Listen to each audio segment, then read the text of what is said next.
দর্শক, SK media চ্যানেলের পক্ষ থেকে সবাইকে স্বাগতম। আপনারা চ্যানেলে নতুন হয়ে থাকলে অবশ্যই চ্যানেলটি সাবস্ক্রাইব করবেন। দর্শক, আমরা সবাই কিন্তু ইমো ব্যবহার করে থাকি। ইমো ব্যবহারের ক্ষেত্রে আমরা ইমোর 3টি ভার্সন দেখতে পাই: ইমো, ইমো বেটা, ইমো প্লাস। তো আপনারা যারা ইমো ব্যবহার করেন তাদের কিন্তু কোনো প্রবলেম হবে না, আবার যারা ইমো প্লাস ব্যবহার করেন তাদেরও কোনো প্রবলেম হবে না। তো যারা ইমো বেটা ব্যবহার করেন তারা কিন্তু বিভিন্ন সময় বিভিন্ন প্রবলেমে পড়তে পারেন।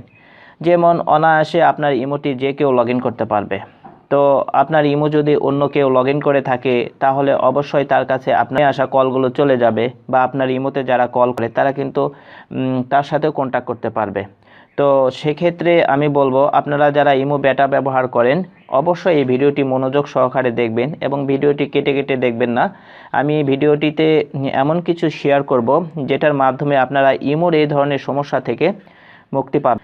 তো ইমো বেটা ব্যবহার করলে আমাদের কি কি হতে পারে আমি সেটি আপনাদেরকে বলতেছি। তো ইমো বেটা যদি আমরা ব্যবহার করে থাকি সেক্ষেত্রে আমাদের ইমো যে কেউ লগ ইন করতে পারবে কোড ছাড়া। তো কোড ছাড়া লগ ইন করলে আপনারা তো বুঝতেই পারছেন, আপনার ইমো যদি অন্য কেউ লগ ইন করে তাহলে হয়তো বা আপনার পার্সোনাল লোকেদের সাথে তারা কথা বলবে বা এলোমেলো কিছু বলবে, যেটা কিন্তু আপনার ভালো লাগবে না বা খারাপ লাগারই কথা।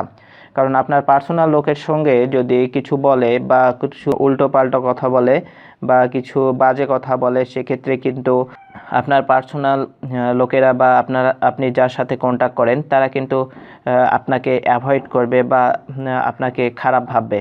তো দর্শক, ইমো বেটা ব্যবহার করলে কিভাবে আপনার ইমোটি অন্য লোকেরা বা অন্য যে কেউ আপনার ইমোটি লগ ইন করবে আমি সেটি এখন প্রমাণ করে দেখাবো। তো এই জন্য আমি এখন আমার ইমো বেটাতে ক্লিক করব। তো বেটাতে ক্লিক করার পর আমাদের সামনে এরকম ইন্টারফেস চলে আসবে, যেখানে আপনাদের বা আমাকে নাম্বার ইনপুট করতে বলতেছে। তো আমি এখানে নাম্বারটি ইনপুট করব। দর্শক, আমি আপনাদেরকে বোঝানোর চেষ্টা করতেছি। আমি যে নাম্বারটি এখন এখানে ইনপুট করব এই নাম্বারটা দিয়ে আমি ইমো বেটা ভার্সনে একটি অ্যাকাউন্ট ক্রিয়েট করেছিলাম, যেটি দিয়ে আমি বিভিন্ন সময় বিভিন্ন লোকদের সাথে কথাবার্তা বলেছি, কন্ট্যাক্ট করেছি। তো আপনারা যদি বেটা ভার্সন ব্যবহার করেন সেক্ষেত্রে আপনারা অবশ্যই ইমোটি লগ ইন করে রেখেছেন। তো আমি এটি এখন লগ ইন করবো, দেখি আমি কোড ছাড়া লগ ইন করতে পারি কি না।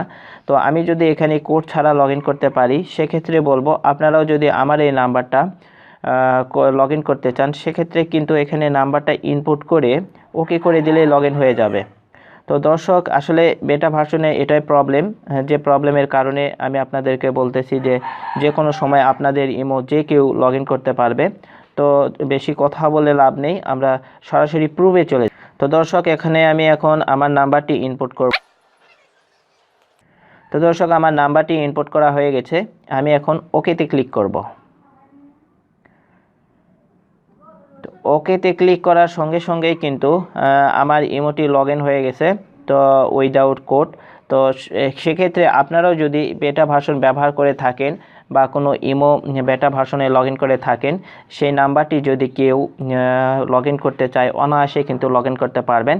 তো আমি আপনাদেরকে বলতেছি, আপনারা কখনোই ইমোর বেটা ভার্সনটা ব্যবহার করবেন না। যদি বেটা ভার্সনে আপনাদের অ্যাকাউন্ট করা থাকে বা বেটা ভার্সনে লগ ইন করে থাকেন, আপনারা অ্যাকাউন্টটি ডিলিট করে দিবেন। ডিলিট করে দিয়ে আপনারা ইমো বা ইমো প্লাস যে কোনো একটি ভার্সন ব্যবহার করবেন, সেক্ষেত্রে কিন্তু আপনাদের ইমো কখনোই কেউ লগ ইন করতে পারবে না।